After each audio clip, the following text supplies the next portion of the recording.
आप सभी भाई बहनों का आध्यात्मिक ज्ञानात्मक चैनल की ब्रह्म मुहूर्त ज्ञान उपदेश कक्षा में एक बार फिर स्वागत है।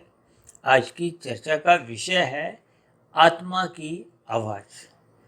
दूसरी पंक्ति में हमने लिखा है शुद्ध बुद्धि, और साथ में ही हमने देखिए एक कारणशील शब्द लिखा, और ये सभी के सभी शब्द देखिए सफ़ेद रंग से हैं। इसका अभिप्राय क्या है कि ये सभी स्थितियाँ एक शुद्ध सात्विक स्थितियों से आपको हमें बोध करवाती हैं। देखिए, आत्मा ज्ञान स्वरूप कही गई है, परमात्मा आनंद स्वरूप कही गई है, लेकिन ये दोनों ही चेतन सत्ताएं हैं। आत्मा को साधारण चेतन एक देशीय कहा गया, हालांकि तकनीकी रूप से तो देखिए आत्मा को अल्पज्ञ कहा गया था, क्योंकि आत्मा केवल अपने बारे में जानती है, दूसरी आत्मा के बारे में आत्मा का ज्ञान नहीं रहता। जबकि परमात्मा परम ज्ञाता है, परम चेतन तत्व है। वो सभी आत्माओं के भीतर भी रहते हैं, बाहर भी रहते हैं, क्योंकि परमात्मा की देखिए निर्गुण निराकार सत्ता सर्वव्यापी है। ऐसा कोई स्थान ही नहीं यहाँ परमात्मा की सत्ता मौजूद नहीं, चाहे आध्यात्मिक लोग हो चाहे भौतिक लोग हो। और दूसरी ओर आत्मा को केवल ज्ञान स्वरूप कहा गया, जबकि परमात्मा को सच्चिदानंद आनंद स्वरूप कहा जाता है। आनंद में देखिए ज्ञान भी होता है, और ज्ञान सदा नित्य होता है। ये जो हम बार बार कहते रहते हैं सत्संग करो सत्संग करो, अपनी अज्ञानता समाप्त करो, ये कोई हम नया ज्ञान नहीं देते। और ये जो हम बार बार कहते रहते हैं हमारी 1800 वीडियो होगी, ये 1800 के 18,000 वीडियो में भी हम कोई नया ज्ञान नहीं देते। ये शास्त्रों में भी कोई नया ज्ञान नहीं है, ये सारा का सारा ज्ञान सभी आत्माओं को है, लेकिन हम इस ज्ञान को भूल चुके हैं। भूल चुके का अभिप्राय हम अज्ञानता में आ चुके हैं। अब जैसे हम देखिए एक बंद कमरे में हो, हमने प्रकाश को देखिए, प्रकाश बाहर है, अंदर भीतर अंधकार है, हम अंधकार में स्थितियों में हैं, अज्ञानता में हैं।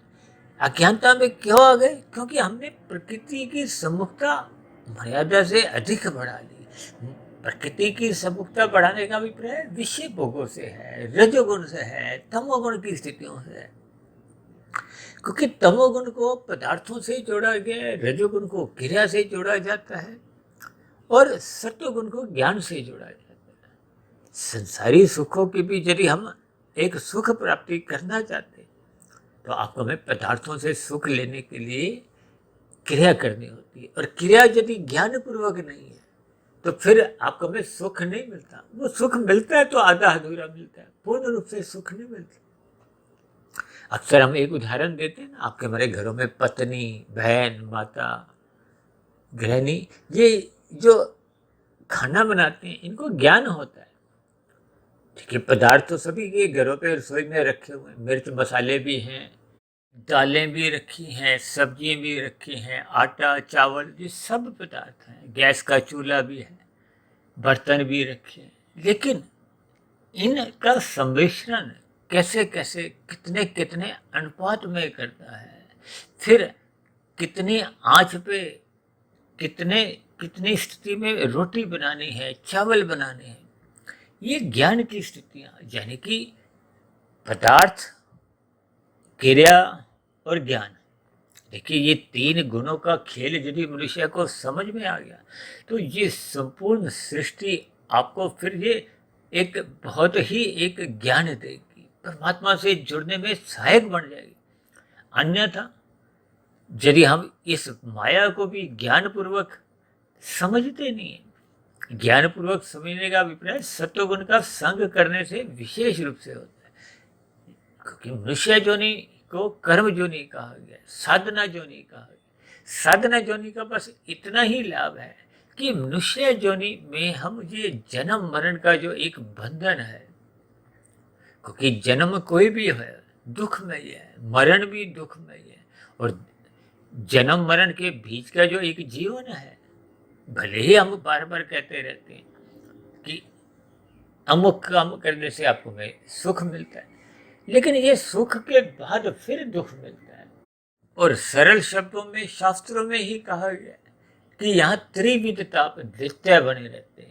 भगवान श्री कृष्ण जी ने तो गीता में ही बार बार कहा है ये जगत एक दुखालय है। जैसे पुस्तकालय है, न्यायालय है, भोजनालय, इनके अर्थ हम समझते ही हैं, तो फिर दुखालय का अर्थ हम मरते दम तक समझ नहीं पाते कि भगवान श्री कृष्ण ने इस जगत को दुखालय कहा है और हम इसको मरते दम तक सुखालय ही समझते हैं और सुखालय बनाने के लिए ही प्रयत्न करते हैं, कर्म करते हैं, क्रिया करते हैं, दान पुण्य करते हैं और पाप कर्म करने से भी हिचकते नहीं है। देखिए आज संसार में कोई भी मनुष्य है जो अनैतिक कार्य करता है, छल कपट, ठगी, हेरा फेरी जैसे काम करता है, यानी कि निषेध कर्म करता है। अब उदाहरण के लिए देखिए यातायात में कोई हरी बत्ती पे तो चलता है लेकिन लाल बत्ती होने पे भी रुकता नहीं है, उल्टी सीधी गाड़ी चलाता है, ओवरटेकिंग करता है, दूसरों को दुख देता है अपनी गाड़ी चलाते समय भी। किस लिए? स्वयं के सुख के लिए। स्वयं को वो अपने आप को वो एक जल्दी अपने मंजिल पे पहुंचना चाहता है, अपनी स्थिति को वो एक मर्यादा में नहीं रखता। कहते हैं ना धर्म का पालन क्या है। देखिए जब हम अपने कर्तव्य कर्मों का पालन करें, एक व्यवस्था के अंतर्गत हम ऐसा कोई कर्म नहीं करें जो दूसरे को दुख पहुंचाता है, क्योंकि दुख तो वो भी नहीं चाहते। जब आप दुख नहीं चाहते तो दूसरा भी नहीं दुख चाहता, यानी कि दूसरे का अभिप्राय अन्य जीवों से है। और फिलहाल तो हम देखिए केवल मनुष्यों की ही बात कर रहे हैं। अभी हम पशु पक्षियों की, अन्य जीव जंतुओं की तो कोई विशेष चर्चा नहीं कर रहे, लेकिन कम से कम ये जो लाल बत्ती हरी बत्ती की जो एक स्थितियां अक्सर मैं बार बार पिछले कुछ महीनों से इस पर चर्चा करता रहता हूँ, क्योंकि वाहन चलाने वाले तो देखिए मनुष्य हैं, कोई पशु पक्षी तो वाहन नहीं चलाते। लेकिन हम अपने सुख को सुनिश्चित करते हैं, सर्वोपरि रखते हैं और दूसरों के सुख को हम एक सम्मान नहीं देते, दूसरों के अधिकारों की हम रक्षा नहीं करते। ये सभी स्थितियां ये धर्म की एक रहस्य की स्थितियां हैं, यानी कि हमें अपने कर्तव्य कर्म का पालन करना ही धर्म की स्थिति है, यानी कि हम अपने सुख की भी रक्षा करें और दूसरों के सुखों की भी रक्षा के लिए अपने आप को एक स्थिति ऐसे डालें कि हम अपने कर्तव्य कर्मों का ईमानदारी से पालन करें। ये सभी स्थितियां जब समाज में बनी रहती हैं 100%, तो फिर सभी मनुष्यों का ही नहीं, प्रकृति के चाहे पशु हों, पक्षी हों, कीड़े मकोड़े, कीट पतंगे, वनस्पति। ये वनस्पति का भी अभिप्राय देखिए, जैसे हम कहते हैं ना आजकल प्रदूषण बढ़ गया, वातावरण दूषित हो रहा है, तो ये आपके हमारे परिणाम है। देखिए कोई अन्य जितने भी जीव हैं 84 लाख प्रकार की योनियों में केवल मनुष्य योनि का ही महत्व है। मनुष्य योनि पाकर ही आपके हमारी कुछ जिम्मेदारियां हैं, उत्तरदायित्व हैं, और मनुष्य जब जब अपने उत्तरदायित्व निभाता नहीं है, चाहे परिवार के स्तर पर हो, चाहे गली मोहल्ले के स्तर पर हो, चाहे शहर के स्तर पर हो, चाहे देश के स्तर पर हो, चाहे ये एक पृथ्वी के स्तर पर हो। आज 2 देशों के युद्ध छिड़ा हुआ 1 साल हो गया, बंद होने का नाम ही नहीं ले रहा। तो ये सभी स्थितियां देखिए आपको में धर्म की स्थितियों से नीचे लाती हैं। ये सभी स्थितियां अधार्मिक हैं, ये सभी स्थितियों पर आपको में चिंतन करना चाहिए। लेकिन मनुष्य जब इन पर चिंतन नहीं करता, देखिए मनुष्य जो नहीं पाकर आपको में अपने कर्तव्य कर्मों का पालन करना होता है। इसलिए तो आज हमने देखी आत्मा की आवाज के साथ शुद्ध बुद्धि, कारण शरीर, ये सभी स्थितियां सफेद रंग से इसलिए दर्शाई हैं क्योंकि आत्मा सभी की ही ज्ञान स्वरूप है। सभी आत्माएं आपको में अंदर से सदा ही कर्तव्य निभाने के लिए बार बार जोड़ देती है। यही तो उसकी आवाज है। देखिए परमात्मा की आवाज को हो, आत्मा की आवाज को हो, शुभ संस्कार को हो, बुद्धि का एक स्थितियां को हो, मन की आवाज करो, देखिए ये सब एक ही दिशा की ओर इशारा करती है कि आपको मैं अपने कर्तव्य कर्मों को ईमानदारी से निभाना, ताकि हम दूसरों के लिए कोई एक अहित की, एक दुखमय स्थितियां उत्पन्न नहीं करें। जब जब ये स्थितियां बनी रहती हैं तो विश्वास कीजिए समाज में देखिए सतयुग ही सतयुग नजर आएगा। ये सतयुग की स्थितियां सहज ही बनने लगेंगी। देखिए बाहरी वातावरण में ये जो कहा जाता है, अब सतयुग का है, फिर त्रेता युग है, फिर द्वापर युग है, फिर कलयुग की स्थिति। आजकल तो कलयुग की स्थितियां चल रही हैं, और कलयुग की आयु तो देखिए 4,32,000 वर्ष की। क्योंकि प्रकृति में, भौतिक जगत में एक एक जोनी में ही इतने जीव हैं। अब मनुष्य जोनी में ही देखिए 950 करोड़ के आसपास मनुष्य हैं। और ऐसे ही देखिए नीचे की ही 80 लाख प्रकार की जोनी है, और ये निकृष्ट जोनी है। इन जोनियों में कब जाना पड़ता है? जब मनुष्य अपने मिले हुए जीवन में पाप कर्मों का कर्माशय बढ़ा लेता है। अब पाप कर्मों का कर्माशय जब बढ़ जाता है तो फिर बढ़ने के बाद पुनः आपको में मनुष्य जोनी की प्राप्ति नहीं होती।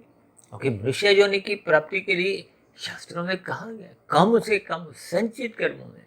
देखिए हम हर रोज जो भी कर्म करते हैं, कर्म का अभिप्राय आपकी किसी भी क्रिया द्वारा अन्य मनुष्यों पर, चाहे वो परिवार की हो, चाहे गली मोहल्ले की हो, देश के, एक अन्य देशों के, अन्य जीवों पे, चाहे पशु पक्षियों पे जब जब कोई बुरा प्रभाव पड़ेगा, क्योंकि शास्त्रों में तो बार बार एक विधि पूर्वक समझाया गया, ये करो ये मत करो। बस इतनी सी बात मनुष्य को समझ नहीं आती। समझ तो आती है, लेकिन क्योंकि मनुष्य अपने कर्तव्य कर्मों का पालन नहीं करता। समझ जो मैंने कहा ना आती है, किस लिए? क्योंकि आत्मा को तो पहले से ही समझ है। लेकिन हम अनादिकाल से अपनी समझ को अपने ज्ञान को हम ढक चुके हैं। ढकता ज्ञान कब है? जब हम प्रकृति के जो रजोगुण और तमोगुण, देखिए तमोगुण को नींद से भी जोड़ा गया, तमोगुण को पदार्थों से भी जोड़ा जाता है, तमोगुण को अनैतिक कार्यों से भी जोड़ा जाता है, बुराइयों से भी जोड़ा जाता है। शब्द एक ही है तमोगुण। तमोगुण की कोई वैसे निंदा नहीं है, जबकि शास्त्रों में बार बार कहा गया, और हम तो अपनी चर्चाओं में अक्सर बोलते रहते हैं तमोगुण की निंदा करो, तमोगुण की निंदा करो। ये उस सपेश दृष्टिकोण से हम कहते हैं कि हम अनैतिक कार्यों से बचें। जहाँ कहीं भी कोई गलत काम, कोई पाप कर्म कर रहा है, उसको भी रोके। ये सभी स्थितियाँ उस भाव से तमोगुण की निंदा के रूप में कहा जाता है। और रजोगुण को प्रति उदासीन रहे। ये उदासीन रहना, उपेक्षा करना, इसका अभिप्राय क्या है? कि बढ़ चढ़ के अपने रजोगुण को संग नहीं करना, विषय भोगों को एक मर्यादा में, यानी कि आपने अपने जीवन की, देखिए दाल रोटी की आवश्यकता तो मेरी भी है, 4-6 जोड़ी वस्त्र मुझे भी चाहिए, साधारण रहने की स्थितियां मुझे भी चाहिए। लेकिन जब आपके भरी भोग इच्छाएं बढ़ने लगती हैं, खाने में दाल रोटी से काम नहीं चलता। हम कहते हैं कि शाही पनीर हो, मलाई कोफ्ता हो, रायता हो, खीर हो, पापड़ हो, सलाद हो। अब ब्याह शादियों में आप देखते ही हो, और आजकल तो देखिए रेस्टोरेंट में, बड़े बड़े होटलों में ये बुफे का सिस्टम चल गया है कि आप इतने पैसे दे दो और उसके बाद जितना मर्जी आप खाओ। तब ऐसी स्थितियों में देखिए मन की स्थिति क्या होती है? मनुष्य अधिक से अधिक खाता है। जबकि स्थूल शरीर की तो देखिए एक निश्चित स्थिति है। हमने एक वीडियो बनाया था ना, स्वस्थ स्थूल शरीर की कसौटी। देखिए स्थूल आपका मर्द तभी स्वस्थ रहता है जब इसके एक हिस्से में स्थूल पदार्थ होते हैं, खाद्य पदार्थ होते हैं, एक हिस्से में जल होता है, तरल स्थितियां होती हैं, और एक हिस्सा खाली होता है। जैसे हम घरों में देखिए मिक्सी चलाते हैं ना, तो उसमें कोई भी सामान यदि सूखा सामान अधिक डाल दे, पूरा भर दें, अब उसको उछलने की जगह ही नहीं। देखिए ब्लेड तो तभी काम करेगा ना। तब ऐसी स्थितियों में क्या होता है कि वो जगह आपका उछल जाएगा, या कुछ ऐसी दुर्घटना की स्थितियां हो जाती हैं, खराब हो जाती हैं। इसका अभिप्राय क्या है? कि ये दुखद स्थितियां का है। ठीक इसी तरह आज स्थूल शरीर के स्तर पर विभिन्न प्रकार के जो रोग आप देख ही रहे हो, चाहे वो दमे का रोग हो, चाहे वो मधुमेह का हो, हृदय गति का हो, उच्च रक्तचाप का हो, ये आपके मरे खाने पीना जब बिगड़ जाता है, राजसी हो जाता है। और आज तो मनुष्यों ने देखिए मादक पदार्थों का सेवन करना शुरू कर दिया है, मांसाहार भोजन का सेवन करना शुरू कर दिया। ये मनुष्य जोनी पाकर देखिए, भले ही शास्त्रों में भी कहा गया है कि मांसाहार भोजन आपने नहीं लेना, निषेध है। शास्त्रों में तो देखिए साफ साफ कहा गया है, ये करो ये मत करो। जो करने की अनुमति आपको हमें दी गई है। आपको हमें मांसाहार भोजन का मना किया गया है। आपको हमें शाकाहार भोजन को ही ग्रहण करना होता है। ये आपके मेरे एक पाचन शक्ति के लिए भी एक सही माना गया है। जबकि ये मांसाहार भोजन देखिए, ये पशुओं की स्थिति है, उनके शरीर की अलग स्थिति है। लेकिन मनुष्य अपनी ये जो आत्मा की आवाज सुनता नहीं है, शास्त्रों को पढ़ता नहीं है, गुरुओं को सुनता नहीं। देखिए, हमने आज जो वीडियो का नाम रखा है आत्मा की आवाज, इसका अभिप्राय क्या है कि आपका हमारा देखिए स्थूल शरीर एक भारी स्तर पर जो आप और हम देखते हैं, इसके भीतर आपका एक सूक्ष्म शरीर है। देखिए, स्थूल शरीर तो पृथ्वी जल अग्नि वायु आकाश का बना है, इसको शास्त्रों में ही तामस कहा है। भले ही भगवान श्री कृष्ण ने तो इस स्थूल शरीर को एक रथ का नाम देकर इसकी बहुत ही अधिक महत्ता समझाई, ताकि हम अपने कर्तव्य कर्मों का पालन करते हुए साधना में स्थित होते हुए ये जन्म मरण के बंधन से मुक्ति पा लें। क्योंकि स्थूल शरीर को हो 84 लाख प्रकार की जोनियां, ये एक कार्य है। कारण क्या है इसका पीछे? कारण शरीर। अब कारण शरीर में ही आपका हमारा कर्माशय है, संस्कार है। ये कारण शरीर की देखिए जो कर्मों की पेटियों में जो जो हम जीवन भर कर्म करते हैं ना, कर्म करते हैं यानी कि पुण्य कर्म पाप कर्म जो भी करते हैं, वो पेटियों में वैसे ही बंद हो जाता है। जैसे इलेक्शन के दिनों में देखिए हम वोट डाल के आते हैं ना, वो पेटियों को ताला लग जाता है, सील लग जाती है, और जब इनको खोला जाता है, अब परमात्मा के यहाँ तो देखिए ये कर्मों की स्थितियों को कोई खोलना नहीं पड़ता। परमात्मा तो एक सर्वव्यापी सत्ता है, वहाँ तो हर चीज देखिए, जैसे इंद्रियां, मन, बुद्धि, ये 1 सेकंड से भी कम में स्थिति समय में ये अपना कार्य करती है। ये तो हम समझाने में शब्दों में आपको हमें समय लगता है कि इंद्रियों के ऊपर मन है, मन के ऊपर बुद्धि है। ये सभी स्थितियां अक्सर हम समझाते रहते हैं, स्थूल शरीर, सूक्ष्म शरीर, कारण शरीर। और भगवान श्री कृष्ण जी ने तो गीता में अर्जुन के रथ को आपके मेरे स्थूल शरीर के साथ जोड़ा है। और उस रथ के देखिए 5 घोड़े हैं। 5 घोड़ों का अभिप्राय आपके मेरे 5 भोग्य विषयों से, 5 आपके मेरे स्थूल शरीर के तत्वों से भी आप ले सकते हो, 5 ज्ञानेंद्रियों से भी आप ले सकते हो, 5 कर्मेंद्रियों से भी आप ले सकते हो। हालांकि गीता में तो देखिए 5 भोग्य विषयों को ही प्रमुखता से लिया, क्योंकि ये भोग विषयों के कारण ही आपका हमारा शरीर कर्म करता हुआ दिखाई देता है। ये 5 कर्मेंद्रियां के हाथ पैर वाणी लिंग गुदा, हम 5 भोग्य विषयों का सुख भोगना चाहते हैं। किससे? नाक, जिह्वा, आंख, त्वचा, कान से। ये भोग विषय क्या है? गंध, रस, रूप, स्पर्श और शब्द। इसको अक्सर हम एक सरल शब्दों में देखिए 5 ऐसे से जोड़ते हैं ना, सुख, सुविधा, स्वाद, सम्मान, सत्ता। ये जो राजनीतिक गलियारों में भी लोग सत्ता के पीछे जो एक दूसरे की जो टांग खींचते हैं या अनीतिगत कार्य करते हुए सत्ता क्यों चाहते हैं, ये भी एक प्रकार का देखिए सुख है। ये सभी स्थितियां को हम आरंभिक स्तर पर समझ नहीं पाते, जबकि शास्त्रों में तो कहा गया है कि मनुष्य को सेवा भाव से इन राजनीतिक स्थितियों के पदों को स्वीकारना चाहिए। अन्यथा यदि हम स्वयं के भोग के लिए कार्य करते हैं तो फिर ये आपका हमारा कर्माशय बिगाड़ देती है। और जब देखिए रजोगुण से हम तमोगुण की स्थितियों में गिर जाते हैं तो फिर आपका हमारा बड़ा भविष्य भी खराब हो जाता है। देखिए, ये सूक्ष्म स्तर पर इन स्थितियों को आपको हमें ज्ञानपूर्वक समझना चाहिए। तभी तो हम कहते हैं लाभ से जुड़ो, लोभ से हटो, क्योंकि लोभ से यदि नहीं हटे तो ये लोभ आपको संग्रह रूपी खाई में, पाप कर्मों की खाई में गिरा देगा। देखिए, लाभ का भी प्रयास सत्वगुण की स्थिति है, और सत्वगुण की तो कहीं भी कोई निंदा नहीं की। बार बार शास्त्र कहते हैं सत्वगुण की प्रशंसा करो। किस लिए? ताकि हम जुड़े। सत्वगुण का संग करना ही एक सत्संग है, जिसको अक्सर मनुष्य देखिए सत्संग की स्थिति को मनुष्य एक वृद्धावस्था के साथ जोड़कर अपनी जिम्मेदारी से अलग हो जाए। जबकि सत्वगुण का संग क्या है कि हम ज्ञान में स्थिति में रहे, हम बात को समझें कि आपके हमारी एक मनुष्य जोनि का क्या महत्व है।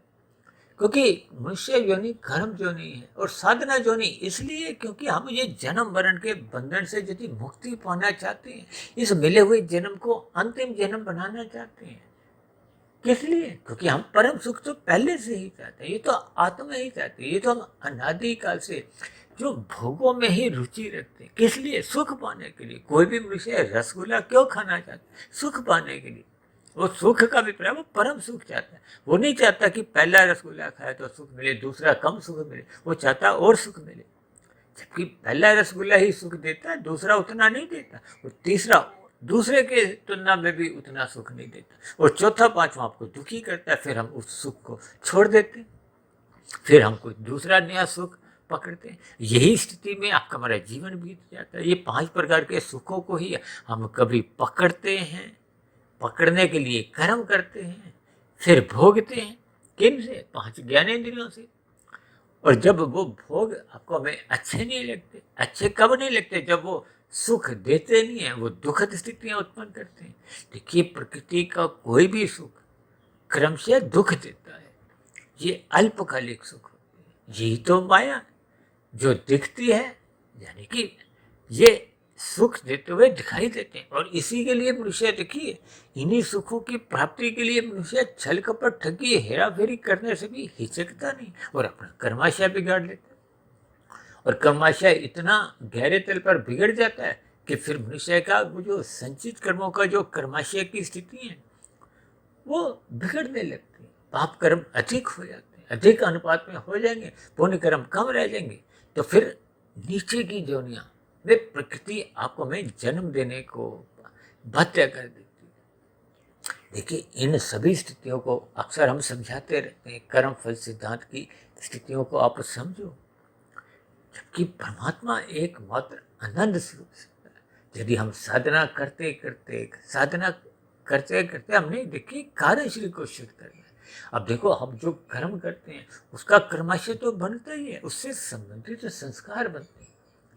अक्सर हम कहते हैं ना, स्थूल शरीर के स्तर पर जो आपकी हमारी आदतें होती हैं, वो आदतें थोड़ा थोड़ा जब मन बुद्धि के स्तर पर पहुंचने लगती हैं तो वो आदत ही कुछ एक स्वभाव का रूप धारण कर लेती है। और ये स्वभाव फिर धीरे धीरे कार्य शरीर में अपना एक संस्कार बन लेता है। अब संस्कार बहुत ही पक्के स्तर पर, देखिए, ये बन जाते हैं। अक्सर मैं कहता रहता हूँ, आदतों को सुधारने में ही मनुष्य का ये जीवन में कितना प्रयास करना पड़ता है। अक्सर आपको किसी को देखिए कोई आदत पड़ी हुई है, किसी को कोई आदत पड़ी हुई है, और आजकल जिनको देखिए सिगरेट पीने की आदत है, वो उससे छुटकारा चाहते हैं, तो उसके लिए ही उनको कितने प्रयास करने होते हैं। और जब ये आदतें देखिए स्वभाव रूप में पहुंच जाती हैं तो प्रयास मरते दम तक करते रहना पड़ता है। और यदि ये संस्कार रूप में बन गई हैं तो अक्सर मैं अपनी चर्चाओं में इन शब्दों को दोहराता हूँ कि अच्छे संस्कार बनाने के लिए ये पूरा जीवन ही छोटा पड़ जाता है। वो बुरे संस्कार मिटाने में भी ये जीवन छोटा पड़ जाता है। संस्कार कोई, देखिए, कार्य शरीर की स्थिति है, स्थूल शरीर तो देखिए ऊपरी स्तर पर है। ये जो हम कानून का जो पालन करते हैं, कभी कभी भय से मन नहीं होता।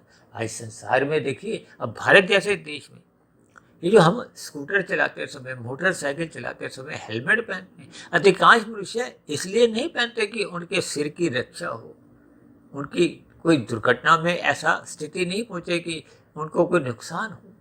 वो इसलिए पहनते हैं क्योंकि कानून का भय है कि उनका चालान कटेगा। यानी कि हम स्थूल शरीर के स्तर पर जो अधिकांश कर्म करते हैं वो लोग जब भय से करते हैं।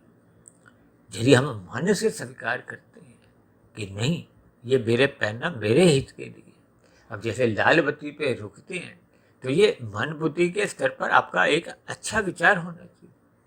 और जब ये विचार एक संस्कार रूप में बन जाता है तो ये आपके एक कर्तव्य कर्म का पालन करवाता है।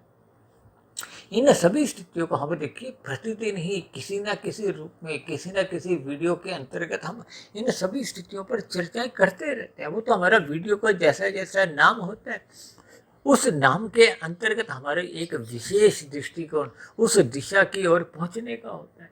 अन्यथा शास्त्रों में, चाहे गीता हो, देखिए, मूल ज्ञान तो वेदों का है। वेदों को अपुरुषय कहा गया, जो सृष्टि के आरंभ में आपको में परमात्मा के मुख द्वारा शास्त्रों में कहा गया प्रकट होते हैं, उसको किसने लिखा नहीं, इसलिए अपुरुषय कहा गया।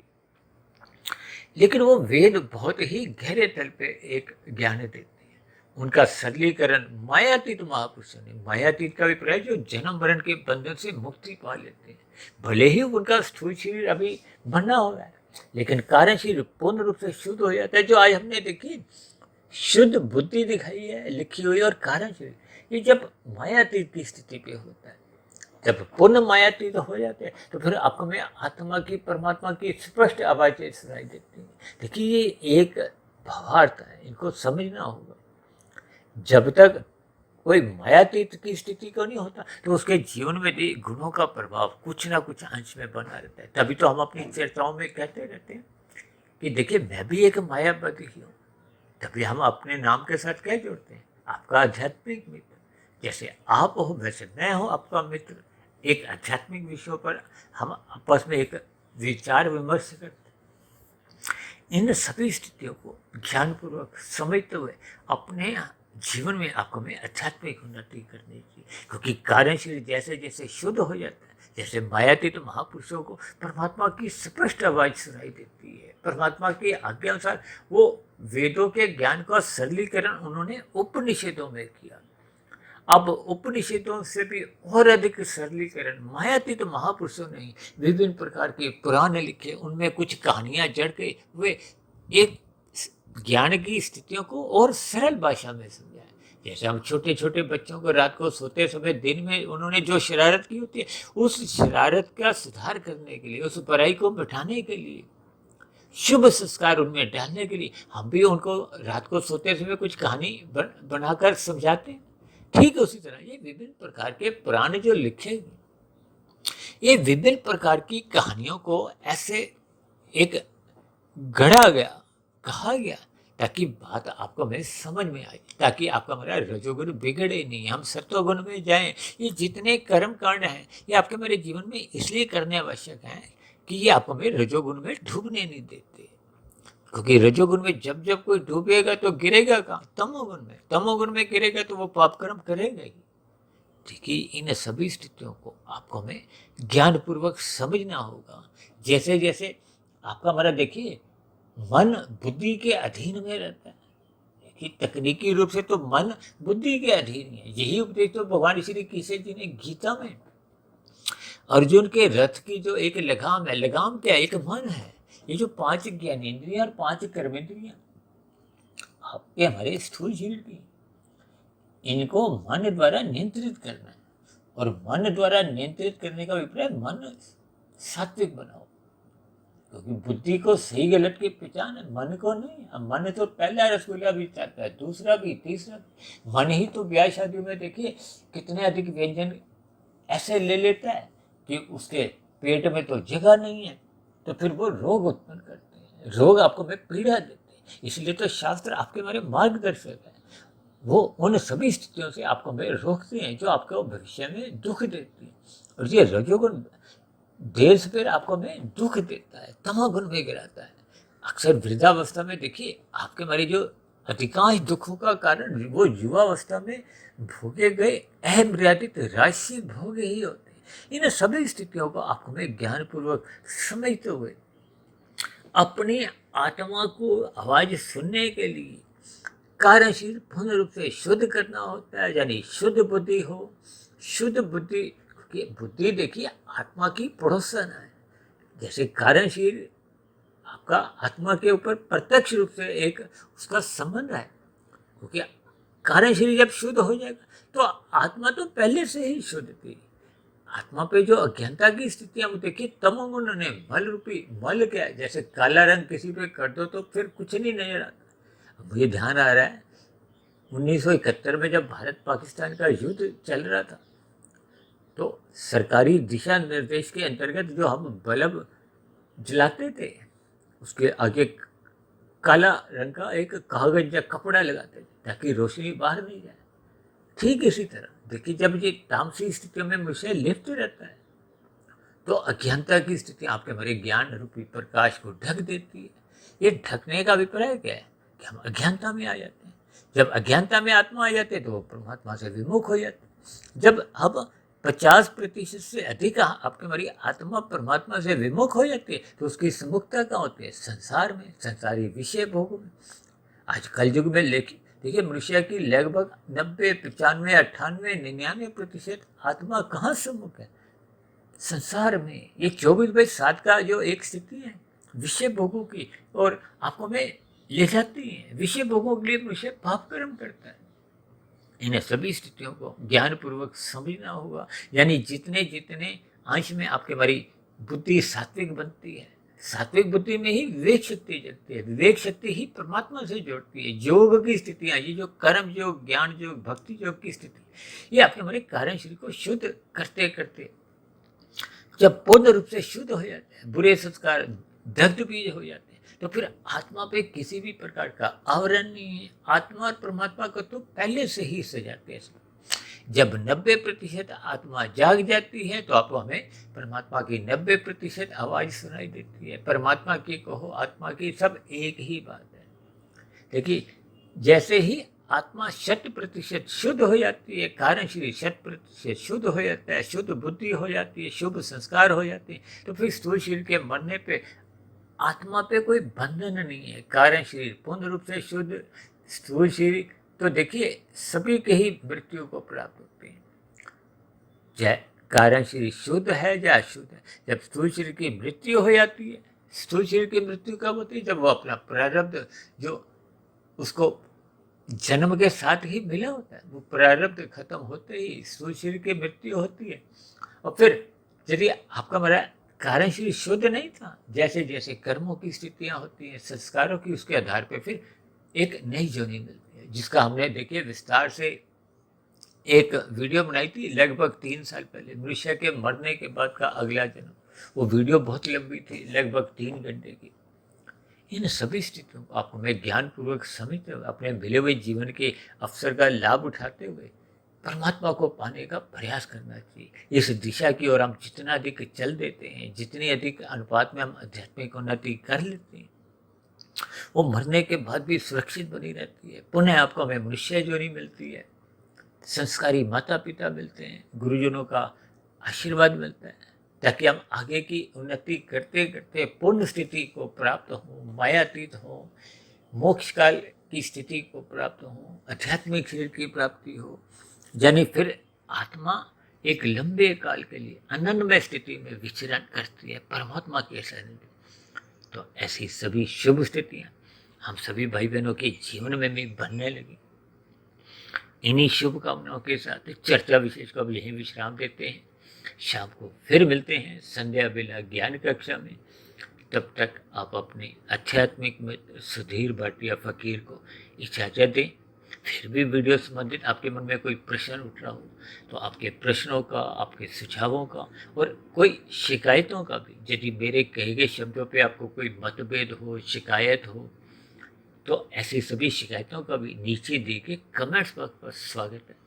अब हमने देखिए एक प्रश्नोत्तर नाम से एक नया वीडियो 2-3 मिनट की ही बनानी आरंभ की है। उसमें हम आप भाई बहनों के प्रश्नों के उत्तर भी एक संक्षेप में देने का प्रयास करते हैं। तो आपके प्रश्नों का सदा ही स्वागत है। अब चर्चा विशेष को यहीं विश्राम देते हैं। आप सभी भाई बहनों का भी चर्चा विशेष को ध्यानपूर्वक सुनने के लिए बहुत बहुत धन्यवाद।